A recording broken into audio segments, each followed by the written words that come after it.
திருவள்ளூர் மாவட்டம் விருதாச்சலம் பேருந்து நிலையத்திலிருந்து நாள்தோறும் நூற்றுக்கணக்கான அரசு மற்றும் தனியார் பேருந்துகள் இயங்கி வருகிறது. இந்நிலையில் பேருந்து நிலையத்தில் உள்ள உணவகத்திலிருந்து கழிவுநீர் வெளியேறி பேருந்துகள் வெளியே வரக்கூடிய வழியில் தேங்கி நிற்பதால் துர்நாற்றம் வீசுவதோடு பயணிகள் மற்றும் பேருந்து ஓட்டுநர்கள் சிரமத்திற்குள்ளாகியுள்ளனர். மேலும் சாக்கடை கழிவினரால் சுகாதார சீர்கேடு ஏற்படுவது மட்டுமல்லாமல் அவ்வழியாக பேருந்து நிலையத்திற்கு நடந்து செல்லும் பயணிகளுக்கு தொற்றுநோய் பரவும் அபாயமும் ஏற்படும் சூழல் நிலவி வருகிறது. இதனை நகராட்சி நிர்வாகம் கண்டுகொள்ளாமல் அலட்சியமாக செயல்பட்டு வருவதாக குற்றம் சாட்டிய பயணிகள் நகராட்சி நிர்வாகம் பயணிகளுக்கு சிரமம் இல்லாமல் உரிய நடவடிக்கை எடுக்க வேண்டும் எனவும் கோரிக்கை விடுத்துள்ளனர். திருவாரூர் மாவட்டம் கொரடாச்சேரி ஒன்றியம் பத்தூர் கிராமத்தில் வசித்து வரும் தம்பதியினரின் மகள் துர்காதேவி இம்மாணவி 10ஆம் வகுப்பு பொதுத் தேர்வில் 500க்கு 492 மதிப்பெண்கள் எடுத்து தேர்ச்சி பெற்று மாவட்ட அளவில் 2வது இடம் பிடித்தார். தனது வீட்டில் மின்சாரமின்றி படித்து மாவட்ட அளவில் 2ஆம் இடம் பிடித்த மாணவிக்கு திருவாரூர் சட்டமன்ற உறுப்பினர் பூண்டி கே கலைவாணன், தலைமை ஆசிரியர் பூந்தமிழ் பாவை, ஆசிரியர்கள், கிராம மக்கள் பாராட்டு தெரிவித்தனர். மேலும் முதலமைச்சருக்கு மாணவி துர்காதேவி மின்சாரமின்றி படித்து வெற்றி பெற்ற தகவலை தெரிவித்துள்ளனர்.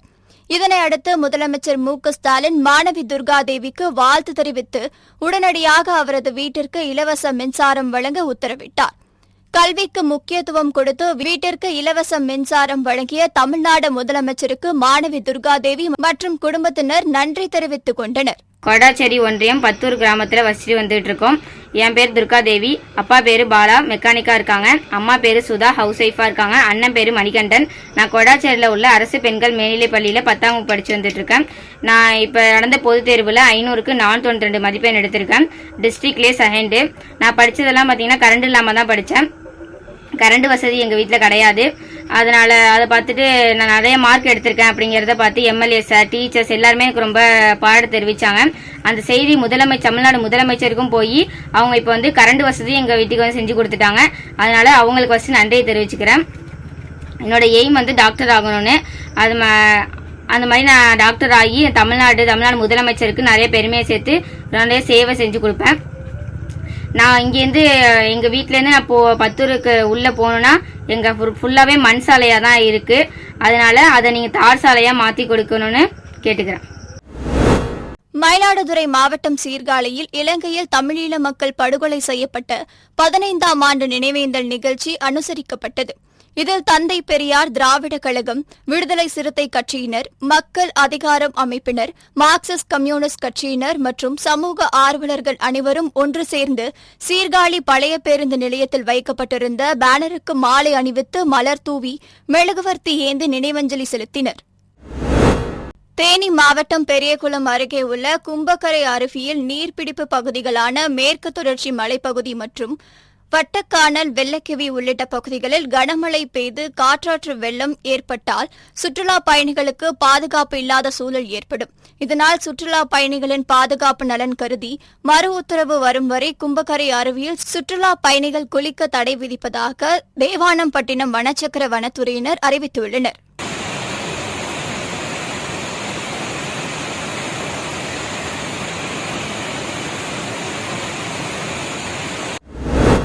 திருப்பூர் மாவட்டம் முத்தனம்பாளையம், செவந்தாம்பாளையம் பகுதியில் வடமாநில தொழிலாளர்களுடன் சேர்ந்து வங்காளதேசத்தை சேர்ந்த இளைஞர்கள் முறைகேடாக தங்கியிருப்பதாக நல்லூர் போலீசாருக்கு தகவல் கிடைத்தது.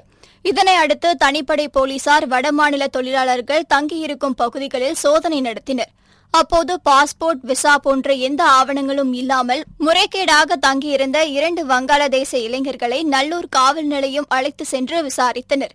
அவர்கள் வங்கதேசத்தை சேர்ந்த நஸ்ருல் இஸ்லாம், ஃபைசல் அகமது என்பதும், இவர்கள் இருவரும் பனியன் நிறுவனத்தில் மேற்கு வங்காளத்தில் போலியாக தயாரித்த ஆதார் கார்டுகளை கொடுத்து வேலைக்கு சேர்ந்து இருப்பதும் தெரியவந்தது.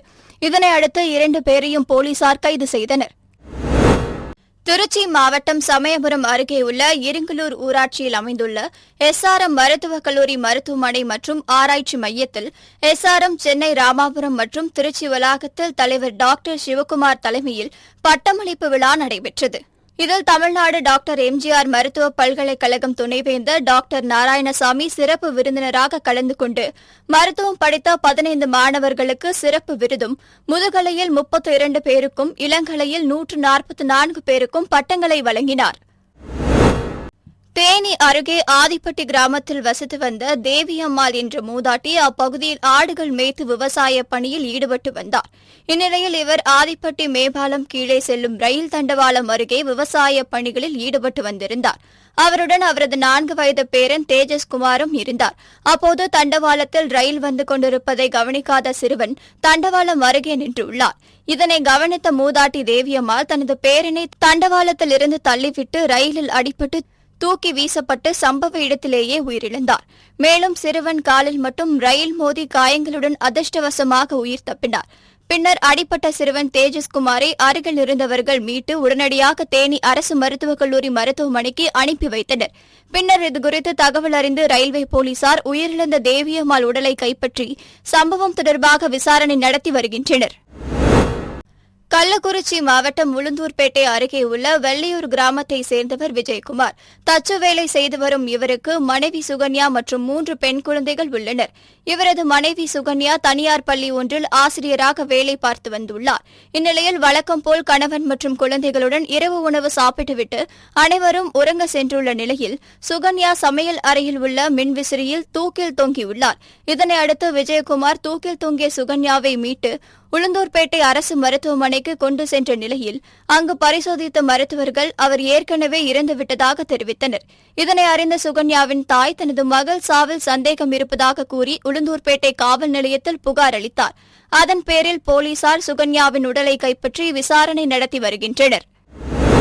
சென்னை அம்பத்தூரில் தமிழ்நாடு டாஸ்மாக் விற்பனையாளர்கள் நல சங்கத்தின் மாநில செயற்குழு கூட்டம் அச்சங்கத்தின் சிறப்பு தலைவரும் சட்ட ஆலோசகருமான பாரதி தலைமையில் நடைபெற்றது. இதில் பல்வேறு முக்கிய கோரிக்கைகள் குறித்து விவாதிக்கப்பட்டது. டாஸ்மாக் ஊழியர்களை பணி நிரந்தரம் செய்ய வேண்டும் என்றும் கழிப்பிட வசதி ஏற்படுத்தி தர வேண்டும் என்றும் டாஸ்மாக்கு தனி சட்டம் இயற்ற வேண்டும் எனவும் தமிழ்நாடு அரசுக்கு தங்களது கோரிக்கைகளை முன்வைத்து கோஷங்களை எழுப்பினர். இக்கூட்டத்தில் பல்வேறு மாவட்டத்தை சேர்ந்த டாஸ்மாக் முக்கிய நிர்வாகிகள் மற்றும் ஊழியர்கள் கலந்து கொண்டனர். பின்னர் செய்தியாளர்களை சந்தித்த சிறப்பு தலைவரும் சட்ட ஆலோசகருமான கு பாரதி 20 வருடங்களாக பணிபுரிந்து வரும் டாஸ்மாக் ஊழியர்களை பணி நிரந்தரம் செய்ய வேண்டும் என்று கேட்டுக் கொண்டார். டாஸ்மாக் விற்பனையாளர் சங்கத்தினுடைய மாநில செயற்குழு கூட்டம் இன்று நடைபெற்றது. இன்றைக்கு நாங்கள் தமிழ்நாடு அரசு இன்றைக்கு ஏற்கனவே தேர்தல் வாக்குறுதிப்படி மாண்புமிகு தமிழக முதல்வர்கள் தமிழ்நாடு டாஸ்மாக் விற்பனையாளர்களை 20 வருடம் பணிபுரிந்தவர்களை உடனடியாக பணி நிரந்தரம் செய்ய வேண்டும். மேலும் ஒவ்வொரு வாரமும் ஒவ்வொரு நாளும் வெட்டுக்குத்து ஆளாகிக் கொண்டிருக்கிறார்கள், கொலைக்கு உட்பட்டுக் கொண்டிருக்கிறார்கள். அவர்களை பாதுகாக்க உடனடியாக சிறப்பு சட்டம் இயற்றப்பட வேண்டும். இந்த ₹1 கூட விற்பதற்கு விற்பனையாளருக்கு தயாராக இல்லை. இந்த சூழ்நிலையில் அவர்களுக்கு குறைந்தபட்ச சம்பளமாக இன்றைக்கு வருடத்திற்கு 50,000 கோடி ரூபாய் தமிழ்நாடு அரசுக்கு வருவாய் ஈட்டி தரக்கூடிய டாஸ்மாக் விற்பனையாளர்களுக்கு ₹50,000 குறைந்தபட்ச சம்பளம் என்பதை நிர்ணயம் செய்ய வேண்டும். வாரிசு வேலை, ஓய்வூதியம், கழிப்பறை வசதி உட்பட அத்தனை வசதியும் நிறைவேற்றி தர வேண்டும். தமிழ்நாடு டாஸ்மாக் விற்பனையாளர் நலச்சங்கம் தொடர்ந்து உரிமைகளுக்காக போராடும். மாண்புமிகு தமிழ்நாடு முதல்வர், தமிழ்நாடு அரசு உடனடியாக பணி நிரந்தரம் உட்பட மாத சம்பளம் ₹50,000 உட்பட கோரிக்கைகளை நிறைவேற்றி தர வேண்டும் என இந்த மாநில செயற்குழு சார்பாக கேட்டுக்கொள்கிறேன்.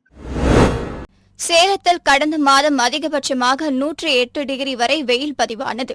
இதனால் பொதுமக்கள் அதிக அளவில் பாதிக்கப்பட்டனர். இந்நிலையில் கடந்த சில நாட்களாக மாவட்டத்தில் பரவலாக மழை பெய்து வருகிறது. இதனால் வெப்பம் காற்றில் அவதிப்பட்டு வந்த பொதுமக்கள் தற்போது குளிர்காற்றில் மகிழ்ந்து வருகின்றனர். இந்நிலையில் மாவட்டத்தில் காலை முதல் மேகமூட்டத்துடன் காணப்பட்ட நிலையில் ஒரு சில பகுதிகளில் அவ்வப்போது சாரல் பெய்தது. இதனால் மாவட்டம் முழுவதும் குளிர்ந்த சீதோசன நிலை காணப்படுகிறது. தூத்துக்குடி மாவட்டம் கோவில்பட்டி அருகே உள்ள வடக்கு திட்டக்குளம் பகுதியைச் சேர்ந்தவர் மூதாட்டி ஆச்சியம்மாள். கணவர் இறந்த நிலையில் ஆடு மேய்க்கும் தொழில் செய்து வந்த மூதாட்டி வழக்கம் போல் தனது ஆடுகளை மேய்க்க சென்றுள்ளார். பின்னர் இரவு நேரத்தில் வீடு திரும்பும்போது இடியுடன் கூடிய மழை பெய்ததால் ஆச்சியம்மாள் தனது 17 ஆடுகளுடன் வடக்கு திட்டக்குளம் பகுதியில் உள்ள காட்டுப்பகுதியில் இருக்கும் சிதலமடைந்த கட்டிடத்தில் ஒதுங்கியுள்ளார். அப்போது இடி மற்றும் மின்னல் தாக்கியதில் ஆச்சியம்மாள் சம்பவ இடத்திலேயே உயிரிழந்தார். மேலும் அவரது 14 ஆடுகளும் பரிதாபமாக உயிரிழந்தன. இதனையடுத்து தகவல் அறிந்து சம்பவ இடத்திற்கு சென்ற கிழக்கு காவல் நிலைய போலீசார் மூதாட்டியின் உடலை கைப்பற்றி விசாரணை மேற்கொண்டு வருகின்றனர். சேலம் மாவட்டம் ஏற்காட்டில் 47வது கோடை விழா மற்றும் மலர் கண்காட்சி வரும் 22ஆம் தேதி தொடங்கி 26ஆம் தேதி வரை 5 நாட்கள் நடைபெறும் மாவட்ட ஆட்சியர் அறிவித்துள்ளார். மேலும் சுற்றுலா பயணிகளை மகிழ்விக்கும் விதமாக உணவு திருவிழா, நாய் கண்காட்சி, கொழு குழந்தை போட்டி, சமையல் போட்டி, பல்வேறு போட்டிகள் நடத்த ஏற்பாடுகள் செய்யப்பட்டுள்ளது எனவும் மாவட்ட ஆட்சியர் தெரிவித்துள்ளார். மேலும் தமிழ்நாடு மாசு கட்டுப்பாடு வாரியம் சார்பில் பிளாஸ்டிக் பொருட்களின் பாதிப்பு குறித்து சுற்றுலா பயணிகளிடையே விழிப்புணர்வு ஏற்படுத்தியும் தேவையான இடங்களில் தானியங்கி இயந்திரம் மூலம் மஞ்சப்பை வழங்க ஏற்பாடு செய்ய வேண்டும் என்றும் அறிவித்துள்ளார். மயிலாடுதுறை மாவட்டம் சீர்காழி அருகே ஆனைக்காரன் சத்திரம் ஊராட்சியைச் சேர்ந்த கஜினி முகமது சவுதி அரேபியாவில் பணிபுரிந்து வருகிறார். இவரது 12 வயது மகன் விளையாடிவிட்டு தனது சைக்கிளை எடுத்து வந்து வீட்டிற்கு முன்புறம் நிறுத்திவிட்டு வீட்டிற்குள் சென்றார். பின்னர் 10 நிமிடம் கழித்து மீண்டும் வந்து பார்த்தபோது வீட்டின் வாசலின் முன் நிறுத்தி வைக்கப்பட்டிருந்த சைக்கிள் காணாமல் போனதைக் கண்டு அதிர்ச்சி அடைந்து வீட்டில் பொருத்தப்பட்டிருந்த சிசிடிவி காட்சிகளை ஆய்வு செய்துள்ளார். அதில் அடையாளம் தெரியாத நபர் சாவகாசமாக வந்து சைக்கிளை எடுத்து ஓட்டி செல்லும் காட்சி பதிவாகியுள்ளது. இதுகுறித்து கொள்ளிடம் காவல் நிலையத்தில் வீடியோ ஆதாரத்துடன் புகார் அளித்ததன் பேரில் போலீசார் வழக்கு பதிவு செய்து சைக்கிளை திருடி சென்ற நபரை தேடி வருகின்றனர். திருப்பூர் மாநகரின் கோயம்பாளையம், அம்மன் நகர் உள்ளிட்ட பகுதிகளில் 10க்கும் மேற்பட்ட மீன் இறைச்சி விற்பனை கடைகள் உள்ளன. இங்கு கெட்டுப்போன மற்றும் சுகாதாரமற்ற முறையில் மீன் விற்பனை நடைபெறுவதாக உணவு பாதுகாப்புத்துறைக்கு புகார் அளிக்கப்பட்டது. அதன் பேரில் மீன்வளத்துறை ஆய்வாளர் ரெஜிலா ஜாஸ்மின், உணவு பாதுகாப்புத்துறை அலுவலர்கள் தங்கவேல் மற்றும் ரவி ஆகியோர் ஆய்வு மேற்கொண்டனர். தொடர்ந்து மீன் வாங்க வந்த பொதுமக்களிடம் மீன்கள் தரத்தை எவ்வாறு பரிசோதித்து வாங்கி செல்வது என்பது குறித்து மீன்வளத்துறை அதிகாரிகளால் விழிப்புணர்வு ஏற்படுத்தப்பட்டது. மேலும் உணவு பாதுகாப்புத்துறை சார்பில் சுகாதாரமான முறையில் மீன்களை விற்பது, கழிவுகளை பாதுகாப்பான முறையில் அப்புறப்படுத்துவது உள்ளிட்டவை குறித்து விழிப்புணர்வு ஏற்படுத்தப்பட்டது. சென்னை பழைய வண்ணாரப்பேட்டை பகுதியில் கிரேஸ் கார்டன் 1வது தெருவில் துணிக்கடை ஒன்றில் போதையில் நுழைந்த நபர் ஒருவர் கத்தியை காட்டி வியாபாரியிடம் மாமூல் கேட்டுள்ளார். அப்போது சுதாகரித்துக் கொண்ட கடையில் இருந்த மற்றவர்கள் அந்த நபரை மடக்கி பிடித்து வைத்து போலீசாருக்கு தகவல் அளித்தனர். அதன் பேரில் சம்பவ இடத்திற்கு சென்ற போலீசார் அந்த நபரை காவல் நிலையம் அழைத்து சென்று விசாரணை செய்து வருகின்றனர். முள்ளிவாய்க்கால் இனப்படுகொலை 15ஆம் ஆண்டு நினைவேந்தல் நிகழ்ச்சி தஞ்சை முள்ளிவாய்க்கால் நினைவு முற்றத்தில் உலக தமிழர் பேரமைப்பின் தலைவர் பழ நெடுமாறன் தலைமையில் நடைபெற்றது. இதில் ஏராளமானோர் கலந்து கொண்டு உயிர் நீத்தவர்களுக்கு மலர் தூவி மெழுகேற்றி அஞ்சலி செலுத்தினர். திருச்சி மாவட்டம் லால்குடி அருகே கீழப்பெருங்கலூர் ஊராட்சியில் உள்ள அருள்மிகு சங்கிலி கருப்ப சுவாமி கோவில் உண்டியலை உடைத்து 1 லட்சம் ரூபாயை மர்ம நபர்கள் திருடி சென்றுள்ளனர். இதுகுறித்து லால்குடி போலீசார் சம்பவ இடத்திற்கு வந்து விசாரணை நடத்தி வருகின்றனர். ஆனால் கோயிலில் உள்ள சிசிடிவி கேமராக்கள் செயல்படாமல் இருந்ததால் திருடர்களை கண்டுபிடிப்பதில் போலீசாருக்கு சிரமம் ஏற்பட்டுள்ளது.